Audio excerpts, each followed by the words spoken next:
Bhim army chief व Azad Samaj party के राष्ट्रीय अध्यक्ष चंद्रशेखर आजाद को आज मेरठ कलेक्ट्रेट में आकाश पाल के हत्यारों की गिरफ्तारी को लेकर चल रहे धरने में जाना था।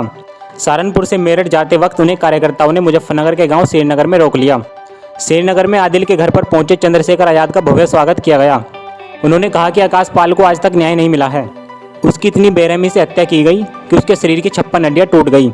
स्वर्गीय आकाश को न्याय दिलाने के लिए उनका आंदोलन लगातार जारी रहेगा। गांव में कहावत है कि बच्चा भी माँ भी तब तक चुपड़ी पिला देती है, बच्चा रोता नहीं। अगर बच्चा ना रोए तो माँ को लगता है कि तो छठा भाई तो अभी मैं अपने काम में लगे। तो इस देश में 70 साल से ज्यादा आजाद हुए हो गए इस देश को। देश में संविधान लागू हुआ, संविधान में आईन लागू हुआ, आईन में सबको बराबर के अधिकार दिए। लेकिन उस बराबर के अधिकार में आज भी अमीरी और गरीबी जो है वो चरम पे है। एक तरफ देश के 90% गरीब लोग हैं, एक तरफ 10% अमीर लोग। अमीर लोग जो है उनका कुत्ता भी एसएमएस होता है और हमारे जो गरीब लोग हैं उनको एक टाइम की रोटी बड़ी मुश्किल से मिलती है। आज किसान आंदोलन में और किसान को अपने लिए आंदोलन में नहीं, यहाँ भी कई सारे लोग गांव का है तो काश्तकार होंगे, यहाँ सभी काश्तकार है। खेती आप समझ रहे हैं, जैसे बच्चा तैयार पैर पाल के बड़ा करता है ऐसे हाथ हटाना है। और दिन में रात में आंधी में तूफान में तमाम तरह की प्राकृतिक मार होती है। कभी बारिश आ जाती है गहरे टाइम, कभी ओला पड़ जाता है, कभी आंधी आ जाती है। तो तमाम तरह जब बागों का काम करते कोई भी खेती कृषि करते हो तो आज वो लोग इसलिए वहां क्योंकि सरकार ने आपके लोग ने उन्होंने एक बिल बनाया है जिस बिल में 2-3 कानून और वो कानून जो है लागू हो जाएंगे तो देश में आ जाएगी। क्या आ जाएगी देश में? भूखमरी। क्योंकि अभी देश का जो आंकड़ा है ना 82 करोड़ लोग देश के अंदर ऐसे जिनको सरकार सस्ता राशन देती है। जो आपके गल्ला जो गोदाम होते हैं ना, क्या कहते हैं राशन डीलर यहाँ से मिलता है। 3 रुपए किलो गेहूँ, 6 रुपए किलो चावल या चीनी भी नहीं, तो ये सरकार देती है। 82 करोड़ लोग जिनको दिया जाता है वो भी खत्म हो गया। कुछ लोग ऐसे हैं जिनके तो आधार कार्ड वो भी नहीं है, जिनके कार्ड भी नहीं है। तो देश का 90% लोगों में से बड़ी एक आबादी ऐसी है जो भूख से तरस। और अगर ये सारा जो अन्न हम इकट्ठा करते हैं, फसल जो लगाते हैं, ये पूंजीपतियों के पास चली जाएगी जी, किसी के गोदाम में डालने पानी के लिए चले जाएगी, तो फिर क्या होगा कि सरकार कहेगी हमारे पास तो कुछ है नहीं देने को, भाई हम कहाँ से देते हो डालते हो डालिए पानी के उसमें चले गए। ठीक है ना जी जी। तो वो जो 82 करोड़ लोग हैं वो उनका क्या हाल हो जाएगा? भूखे मर जाएंगे, भूख से मर जाएंगे, भूख से मर परेशान हो जाएंगे। यानी कि चोरी बढ़ेगी, क्राइम बढ़ेगा, लूटपाट होगी, तो हमारे लोगों को मारने में सरकार को आसानी हो जाएगी। समझ रहे? क्योंकि 82 करोड़ लोग अमीर तो नहीं है, ये तो गरीब ही है, आपके और मेरे परिवार के लोग हैं। तो सरकार षड्यंत्र करके सरकार ने सब लोगों को कमजोर कर दिया, किसानों के बारे में। तो इसलिए हमारे लोग जो है किसानों के आंदोलन में बढ़ चढ़ के हिस्सा ले रहे हैं, जबकि हमारे लोगों की जमीन भी नहीं है। लेकिन हमें पता है कि अगर कोई भी, क्योंकि हम सब लोगों से जुड़े हुए हैं, कोई भी अगर घटना होती है, कोई भी काम आता है, कोई भी कानून आता है, तो वो एक दूसरे से जुड़ा हुआ हो। जैसे किसान तो बर्बाद हो गए, लेकिन जो पेस्टिसाइड की दुकान, खादों की दुकान जिन्होंने खोली हुई है या जो वो बेचते हैं क्या नाम दवाई वगैरह, उनकी दुकानें बंद हो जाएगी। जो लोहे का ये ट्रैक्टर का सामान और तमाम तरह का हमारे लोग छोटे छोटे रोजगार करते हैं, दाती बनाते हैं, फुलका बनाते हैं, तमाम तरह के खाने वगैरह, ये भी बंद हो जाएगा। तो बहुत सारे लोगों को परेशानी होगी। तो वो लड़ाई जो है ना बहुत मजबूत लड़ाई है और हमें उस लड़ाई में सहयोग करना चाहिए। और मैं यहाँ हूँ तो मुझे बस सिर्फ एक ही बात कहनी, बाकी राजनीतिक बात आज नहीं करूँ, तो मुझे तकलीफ इस बात है कि बच्चों को न्याय नहीं, इंसानियत और मेरा जमीन जिंदा है। देखो मुजफ्फरनगर यहाँ दंगा करा के बीजेपी के लोगों ने यहाँ सत्ता हासिल की थी, प्रदेश में भी और देश में। तो मेरे नाम को याद करो, ये मुजफ्फरनगर जो है ना, यहाँ उन्होंने सियासी दंगा कराया। भारतीय जनता पार्टी के लोगों ने 2013 में, फिर 2014 में उनकी सरकार आई, हमारे लोग पट गए, आपसे एकता तोड़ दी और यहाँ उनकी सरकार आई। और फिर 17 में भी आए वो, और फिर वो हमारा इलाज करने लगे। तो मैं मुजफ्फरनगर में मुझे वही बात याद आ गई कि मेरे पास तो बट्टे का जो रहोगे ना तो तुम्हारा इलाज होने में ज्यादा देर नहीं है। पहले दलितों का किया, फिर मुसलमानों का किया, अब किसानों का कर रहे। किसान तो सारे बैकवर्ड के लोग हैं, माइनॉरिटी में कुछ लोग हैं जो मजबूर हैं। फिर मजदूरों का कर देंगे, अभी लॉकडाउन में मजदूरों का ही हुआ। तो मैं कहना चाहता हूँ अगर आज भी हमारे लोग नहीं संभले और तकसीम होते रहे बढ़ते रहे तो फिर इलाज होगा हमारा। और अभी भी इलाज हो रहा है। बताइए कितने लोग जो हैं ऐसे हैं जिनको जो है अपनी बात खुल के कह पा रहे हैं। सरकार के खिलाफ कुछ बोल देते हैं तो मुकदमा हो जाता है, पुलिस जेल भेज देती है। तो मेरा कहना ये है कि लोकतंत्र है, यहाँ हमें अधिकार है। अधिकार जो है ना आप वो वोट से तय होते हैं। अगर आप अपना एकजुट होकर देखो, हमने दलितों में भाईचारा स्थापित किया और आप ये भी जानते हैं कि दलितों के साथ हमने बैकवर्ड के लोगों को, माइनॉरिटी के लोगों को तैयार किया। ये हमारा नेता देखो बैठा हुआ है जयदीप, और ये पाल समाज से हमारे बैठे हुए हैं, हमारे जिला अध्यक्ष हैं, अंदर मनोज है, मणिंदर, ये तमाम लोग हैं। तो हमने भाईचारा बनाया। ये भाईचारा इनकी सियासत का इलाज है। कोई एक जाति और एक समाज इनसे नहीं लड़ सकता। तो मेरे समझ अगर हम एक इकट्ठे हो जाएंगे तो हम इनसे लड़ सकते हैं। और अगर ये ज्यादा सत्ता में रहे तो फिर देश में जो है ना सांस लेने के लिए भी हमें इनसे पूछना पड़ेगा। ये हालात बन गया। देखो रोजगार ये नहीं देंगे, महंगाई, अब सिलेंडर के रेट इन्होंने बढ़ा दिए, पेट्रोल डीजल के रेट बढ़ा दिए। कौन प्रभावित होगा? हमारे आपके घरों में तो है पेट्रोल डीजल मोटरसाइकिल वगैरह हमारे यहाँ चल रही है। सरकार के लोग हैं तो सरकार के पैसे में चल रहा है। ठीक है, नौजवान बच्चे आपने पढ़ा लिखा तैयार के रोजगार उनको सरकार देगी नहीं। प्राइवेट कंपनियां इन्होंने कोरोना काल में काफी बंद करवा दी, सरकारी डिपार्टमेंट बेच रहे हैं। तो ये आरक्षण भी खत्म हो जाएगा, तमाम तरह की चीजें खत्म हो जाएगी, हमारे लोग सड़क पे आ जाएंगे। हाँ, ये असल में इनके बाप का नहीं है, ये तो बेच देंगे। अगर आपका होता तो आपको दे दे। आपकी एक ईंट बेचते जोर पड़ता नहीं पड़ता है? पड़ता है। बताओ पूरी ईमानदारी से। पड़ता है। अगर अपनी को पुरानी साइकिल भी बेचता है उसको जोर पड़ता है, क्या वो सिर्फ उठा के रखे। और ये पूरा देश बेच रहे हैं। तो इन्हें देश की जनता से, किसी भी जाति से, किसी मजहब से कोई मतलब नहीं। कभी मैं आपको ढूंढता रहता हूँ, कभी आप मुझे ढूंढते रहते हैं, लेकिन आज मैं आपके यही आ गया। इसलिए आ गया कि जब आ गया हूँ तो थोड़ी देर आपसे बात हो जाए, क्योंकि अभी तक आपने मुझे दूर से देखा होगा, टीवी के माध्यम से नहीं सुना होगा, इतने करीब से कभी सुनने का मौका नहीं मिला होगा। अच्छा भी है भाई, जो लोग जनता के लिए काम कर रहे हैं उनको जनता के बीच में रहना चाहिए। और जब हम अपनी बात आपको नहीं कह पाएंगे और आपकी बात नहीं सुन पाएंगे तो फिर आपके जो जख्म है, आपकी जो परेशानी है, आपकी समस्या, उस पर काम नहीं कर पाएंगे। तो बीच में काम करने के लिए तो हमारे यहाँ नेता मनोज साहब, ये जगदीश पाल जी, हमारे जिला अध्यक्ष जयदीप साहब, जो तमाम हमारे लोग हैं यहाँ, ये हैं। लेकिन फिर भी मैं अगर आ गया तो मेरा भी मन था कि आपको 2-4 मिनट बात। वहाँ एक हत्या हुई है जिसमें न्याय नहीं मिल रहा, तो मैं तो उसमें जा रहा था। ये लोग भी मेरे साथ जाना चाहते थे, लेकिन अभी खबर आई कि भाई परिवार की तरफ से कि भाई अभी आप रुक जाओ। पुलिस के लोग उनके घर पे जाकर बैठ गए। तो अब परिवार ने मुझसे कहा कि आप 1-2 दिन और रुक जाओ, फिर आ जाना। तो मैंने कहा चलो भाई ठीक है। लेकिन अभी फिर बात हुई है कि अभी जाने का प्रोग्राम बन रहा है। तो इस बीच में आपसे मुलाकात होगी। तो मैं ये कहना चाहता हूँ कि लोकतंत्र समझते हैं, लोकतंत्र पुराने लोग जो यहाँ बैठे हुए हैं, जमहूरियत, जनता तय करती है कि आने वाले कल में किसको ताकत देती है। अगर आप इस लोकतंत्र में आपको क्या मिला, आप खुद देखो। इतने दिन की राजनीति में आपको क्या मिला? जो नेता जिन्हें आप बनाते हैं ना, वो फिर चुनाव के बाद आपको ढूंढने नहीं मिलते। आपको ये तय करना पड़ेगा कि आपको अमीरों की राजनीति बनी रखनी है या गरीबों की राजनीति बनानी है। आप ये बताओ, आज का चुनाव लड़ना हो विधानसभा, कितने पैसे चाहिए लड़ने के लिए? करोड़ों रुपए। अगर करोड़ों रुपए जब चुनाव में लगाएगा तो तुम्हारा भला करेगा क्या?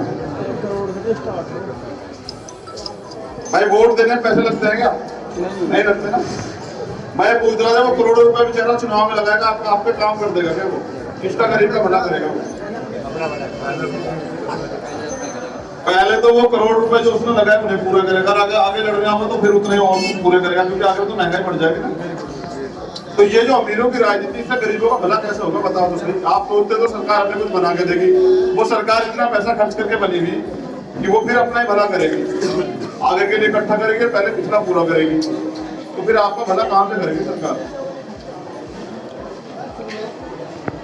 भाई आपको ये तय करना है कि यहाँ अमीरों की राजनीति चलेगी या गरीबों की राजनीति भी चलेगी। अब एक प्रधानी चुनाव में 5 से 10 लाख रुपए लग रहे हैं, बताओ लग रहे नहीं लग रहे? और फिर वो 8-10 लाख रुपए पहले ही लगा देगा, वो बेचारा क्या भला करेगा किसी का? फिर तो सोचा कहीं से कहीं पड़े कुछ, भाई पहले तो पूरे हो जा। और फिर आगे के लिए कुछ हो जाएगा, अगली बार लड़नी दो, ठीक है नहीं? फिर प्रधान जी मकान भी ठीक से करके बनाना अपना, ये नहीं एक आधी गाड़ी आ जाए जिनको प्रधान जी है। तो इस राजनीति से आप किसी गरीब का भला नहीं कर सकते हैं। अगर आपको भला करना है तो ये अमीरों की राजनीति आपको रोक के गरीबों की राजनीति और बिना पैसे की राजनीति शुरू करनी पड़ेगी कि भाई तुम मुझे वोट दो बिना खर्चे के, तो मैं तुम्हारा काम जो है सारे काम करूंगा, ठीक है? और मेरी एक बात जान लो, इकट्ठे रहोगे तो बचे रहोगे, वरना इतनी अच्छी सरकार नहीं है। और कुछ दिन पहले के हाल आपने देखो, साल भर नहीं बीता, इस बार किसान बैठे, पिछली बार देश के मुसलमान बैठे हुए, यही तो महीने थे, 9 महीने हुए अभी तो। 1.5 साल में 3 तो बैठ लिए हैं? 1.5 साल में 3 तो बैठ लिए। और अभी कौन कौन बैठेंगे तो वो समय थे।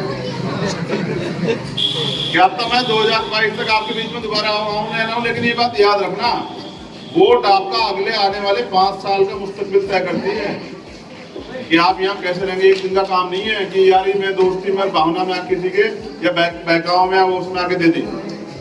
5 साल तक आप लोग पिटोगे, 5 साल तक आपको रोजगार मिलेगा, 5 साल तक आपको सताया जाएगा, 5 साल तक आपके क्या हाल रहेंगे, 5 साल आपको बोलने की आजादी रहेगी नहीं रहेगी, ये सारी चीजें तय करती है वोट।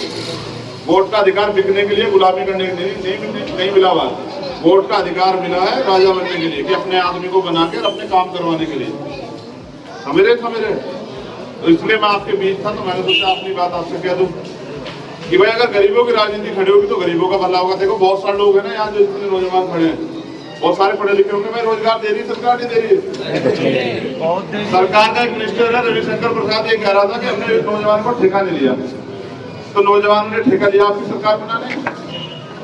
समझ रहे हो? तो नौजवानों को अगर रोजगार नहीं मिलेगा तो कैसे बदलेगी स्थिति, बताओ? कुछ भी नहीं होने। तो ये सरकार तो नहीं देगी।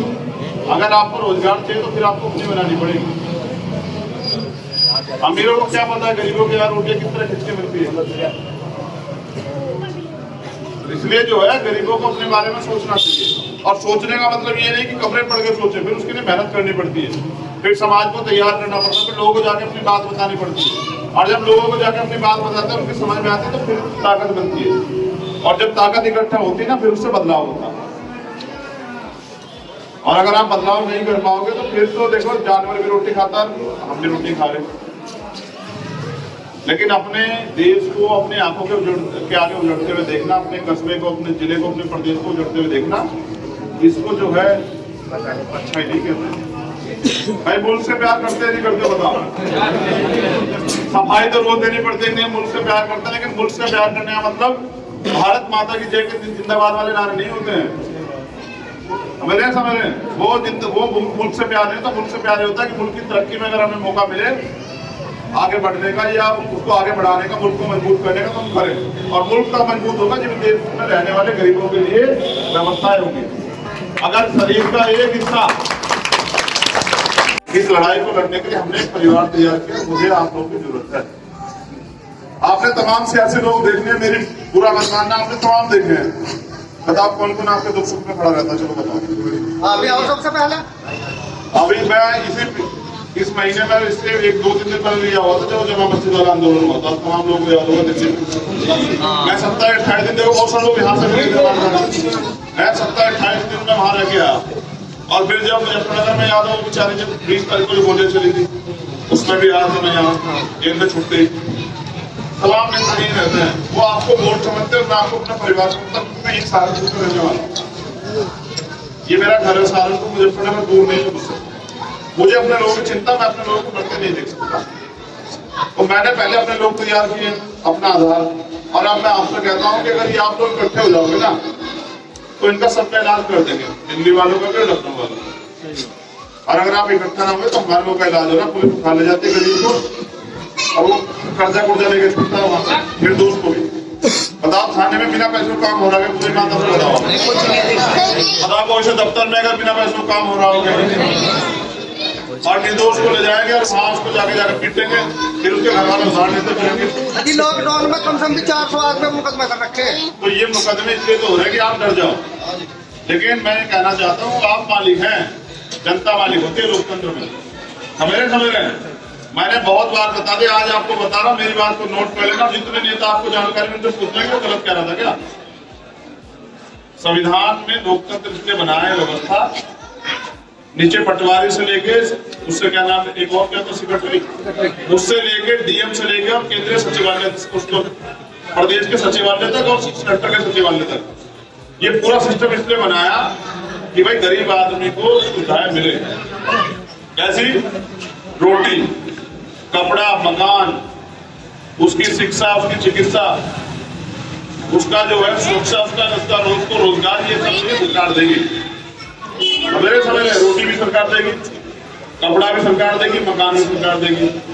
आपके बच्चे को पढ़ाने की जिम्मेदारी भी सरकार की है, आपका इलाज कराने की जिम्मेदारी सरकार की है, और आपको सुरक्षा देने की जिम्मेदारी सरकार की है, और आपको रोजगार के बच्चों को रोजगार भी सरकार देगी। ये इसलिए बना था कि ये सिस्टम बना दिया भाई, जैसे प्रधान बना दिया, अब प्रधान को ऊपर से कोई योजना आएगी तो प्रधान मकान भी बनवाएगा, सड़क भी बनवाएगा, नलका भी लगवाएगा, ये सारी योजना देने के लिए ये सिस्टम बनाया था। लेकिन हमारे लोग ये सोचते हैं कि यार ये तो सरकार हम पे एहसान कर रही है, हमारे टैक्स के पैसे से बनी हुई सरकार हमारे लिए काम न करके हम उनके आगे हाथ फैलाते रहते हैं। अगर आप लोग मजबूती से अपना काम स्टार्ट कर लो तो ये सारी चीजें आपको घर बैठे उठा मिलेगी, क्योंकि आपको पता नहीं है तो आपको लगता है यार सरकार एहसान कर रही है, सड़क बना रही है, पैसा तो हम ही देते हैं। ये जो जैकेट खरीदी जाती है ना, इसमें टैक्स जाता है, और ये जो माइक है इसमें भी टैक्स जाता है, जो फोन खरीदे इसमें भी टैक्स जाता है, एक माचिस की पैकेट से लेके चीनी तक सब चीजों में टैक्स जाता है, तब सरकार चलती है। यानी कि जनता के पैसे चलती है सरकार, और वही जनता अपने आप को गरीब समझ बैठती है। गरीबी नहीं है देश में। जो नेता तमाम आपके यहाँ होंगे, देखो कोई मिलेगा आपको जो है 5000 बीघे का मालिक, कोई मिलेगा आपको जो है 5000 करोड़ का मालिक, ठीक है नहीं, गरीबी नहीं है। गरीबी इसलिए है क्योंकि अगर आपकी गरीबी दूर हो जाएगी, आपका पेट भर जाएगा, आप रोटी के बारे में नहीं सोचोगे, अपने बच्चों के बारे में नहीं सोचोगे, तो फिर आप सरकार से सवाल करोगे, और सवाल करोगे तो सरकार को जवाब देना पड़ेगा। आप वो सोचते हैं कि गरीब बने रहे और अपनी रोटी के बारे में सोचते हैं, और रोटी के बारे में सोचते हैं तो आपसे पूछेंगे कि हम देश बेच दें, चाहे हम विधि का इलाज कर दें। ये मेरा ये मुल्क है, इसका अगर एक हिस्सा कमजोर है तो मुल्क मजबूत है क्या? बताइए भाई। ये समझिए, ये मुसलमान और ये दलित, अगर ये दोनों ये कमजोर रह गए देश में और ये बैकवर्ड है, इनमें से एक हिस्सा कमजोर रह गया तो ये शरीर मजबूत होगा क्या? उसे क्या कहते हैं? विकलांग। अगर मैं सोचूं भाई मुसलमान को रोक दूं, इसकी तरक्की रोक दूं, तो अगर एक पैर काम नहीं करेगा तो मैं क्या सही तरह चल पाऊंगा, दौड़ पाऊंगा? और अगर ये हाथ मेरा काम ना करे, दलित को कमजोर कर दूं, तो क्या मैं हिम्मत करके वजन उठा दूंगा एक हाथ से सारा? और अगर ये सज्जे वाला हाथ बैकवर्ड को कमजोर कर दूं, तो क्या खब्बे हाथ से मैं तमाम चीजें कर लूंगा जो करनी पड़ती हैं? तो ये तभी देश मजबूत होगा जब इसमें रहने वाले गरीब मजबूत हों, जब उनकी हकदारी की, उनकी हिस्सेदारी की, उनके मान सम्मान की बात होगी। वरना रोटी तो मैंने बताया साहब सब खाते हैं, कोई मांग के खाता है, कोई लड़के खाता है, कोई मेहनत करके खाता है, लेकिन हम इस देश में रोटी खाने खिलाने के लिए नहीं आए। हम इस देश में तरक्की करके अपने मुल्क के आगे बढ़ने में हिस्सेदारी करने और अपनी पहचान बनाने। और अगर आपका राजा होगा, आपका शासक होगा, आपका अपना आदमी कुर्सी बैठेगा तो आपको सफाई देनी पड़ेगी किसी आगे कि अब कौन है। इसलिए जो है मैं यहाँ हूँ, मैं चाहता हूँ कि आप आने वाले कल में देखो, आप पे पूरा वो है, आप मेरा भी काम देख लो, मैंने तो आपसे पहले वोट नहीं किया, और लोगों का भी देख लो भाई। मुझे अगर मौका नहीं दोगे तो मैं कैसे करके दिखाऊंगा जो मैं करना चाहता हूँ? बताओ। आप सारी चीजों छोड़ो, ये बताओ प्रधानी में आप किसी को प्रधान बनाते हो तभी तो देखते हो क्या करेगा। ये ऐसा भी हुआ कि बिना प्रधान बने आपने देख लिया वो क्या कर देगा। तो अगर आप मौका दोगे ना तो मैं लिख के देता हूँ कि आपको, क्योंकि मेरी उम्र जो है 35-36 साल, अब ऐसा तो 5 साल की योजना के बाद मैं जो है राजनीति करना बंद कर दूं, मैंने तो शुरुआत की है, ठीक है ना, मैं तो शुरू हुआ। अभी तो आपने पेड़ लगा, अभी अगर इसको आप खाद पानी दे दोगे ना तो ये आपको फल भी देगा और छांव भी देगा।